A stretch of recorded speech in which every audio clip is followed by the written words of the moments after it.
നമസ്കാരം സുഹൃത്തുക്കളെ. ഇന്ന് നമ്മൾ ചർച്ച ചെയ്യുന്നത് ശ്രീ മോഹൻരാജിനെ കുറിച്ചാണ്.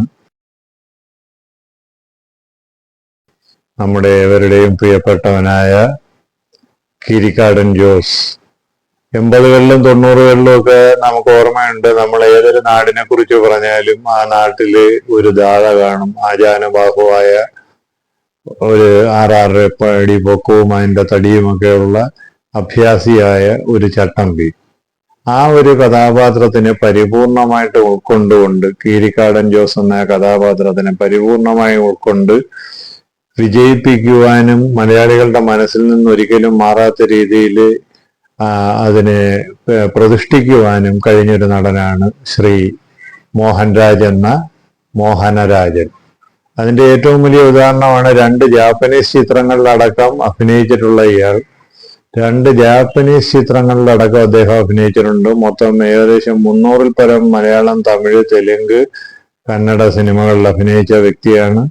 എന്നിട്ട് പോലും കേരളത്തിൽ അദ്ദേഹം ഇന്നും എന്നും അറിയപ്പെടുന്നത്, അദ്ദേഹത്തിന്റെ ഓർമ്മകളിൽ എന്നും കേരളത്തിൽ അദ്ദേഹം അറിയപ്പെടുന്നത് കീരിക്കാടൻ ജോസ് എന്ന സേതുമാധവന്റെ സ്വപ്നങ്ങൾ തകർത്ത SIയുടെ കിരീടം വെക്കാൻ ആഗ്രഹിച്ചിരുന്ന സേതുമാധവന്റെയും കുടുംബത്തിന്റെയും തലയിൽ നിന്ന് ആ കിരീടം എടുത്തു മാറ്റിയിട്ട് ഒരു ലോക്കൽ ചട്ടമ്പി എന്ന മുൾക്കിരീടം വെച്ചു കൊടുത്ത കീരിക്കാടൻ ജോസ് എന്ന കഥാപാത്രത്തിനെയാണ് നമ്മൾ ഓർക്കുന്നത്. ഇതിനെ അനശ്വരമാക്കിയ മോഹൻരാജിന്റെ യഥാർത്ഥ പേര് മോഹനരാജൻ.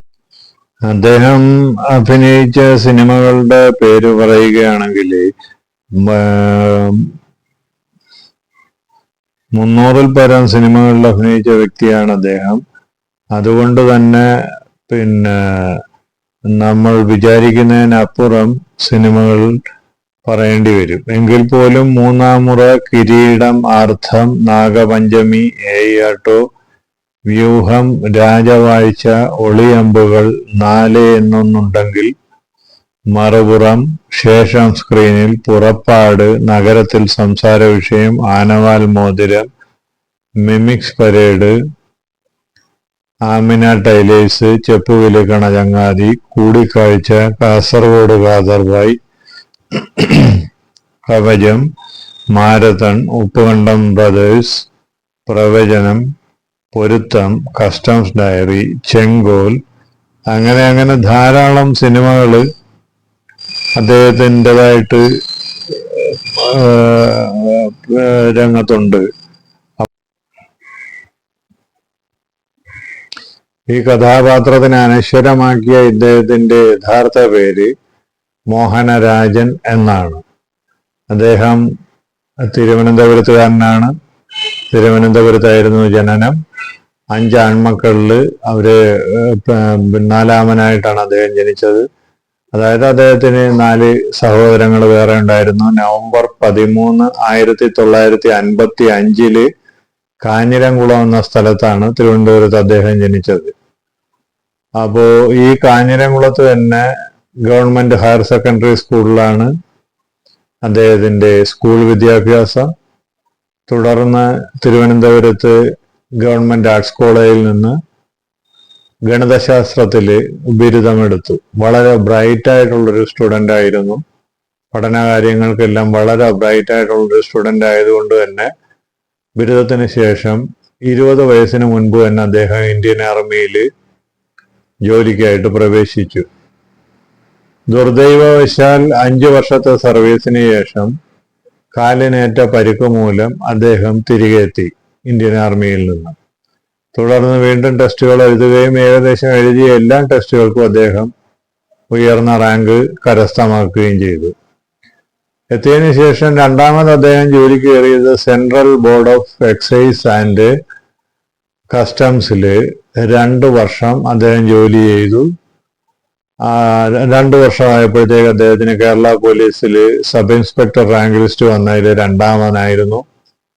അപ്പോൾ കേരള പോലീസിൽ ജോയിൻ ചെയ്യാന്നുള്ള കണക്കൂട്ടലിരിക്കുമ്പോഴാണ് അദ്ദേഹത്തിന് എൻഫോഴ്സ്മെന്റ് ഡയറക്ടറേറ്റിൽ അസിസ്റ്റന്റ് എൻഫോഴ്സ്മെന്റ് ഓഫീസറായിട്ട് ജോലി കിട്ടുകയും അതിൽ പ്രവേശിക്കുകയും ചെയ്തത്.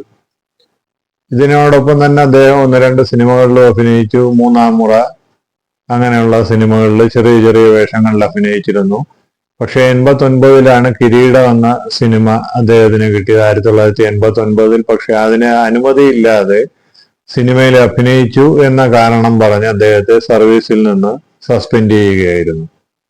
തുടർന്ന് നീണ്ട 20 വർഷക്കാലം അദ്ദേഹം കേസ് പറഞ്ഞു. 20 വർഷക്കാലം നടത്തിയ നിയമ പോരാട്ടത്തിനൊടുവിൽ 2010-ൽ അദ്ദേഹം സർവീസിൽ തിരികെ പ്രവേശിച്ചു. എങ്കിൽ പോലും സിനിമയുടെ തിരക്കുകളിലായിരുന്നതുകൊണ്ട് 2015-ൽ 5 വർഷത്തിന് ശേഷം അദ്ദേഹം സ്വമേധയാ വിരമിക്കുക, അതായത് VRS എടുക്കുകയും ചെയ്യുകയായിരുന്നു.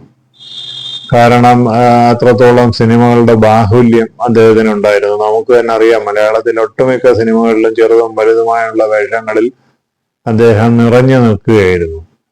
അപ്പോൾ അങ്ങനെ ഉള്ള ഒരു സാഹചര്യത്തിൽ ആണ് അദ്ദേഹം VRS എടുത്ത് സർവീസിൽ നിന്ന് പിന്മാറി നിന്നത്.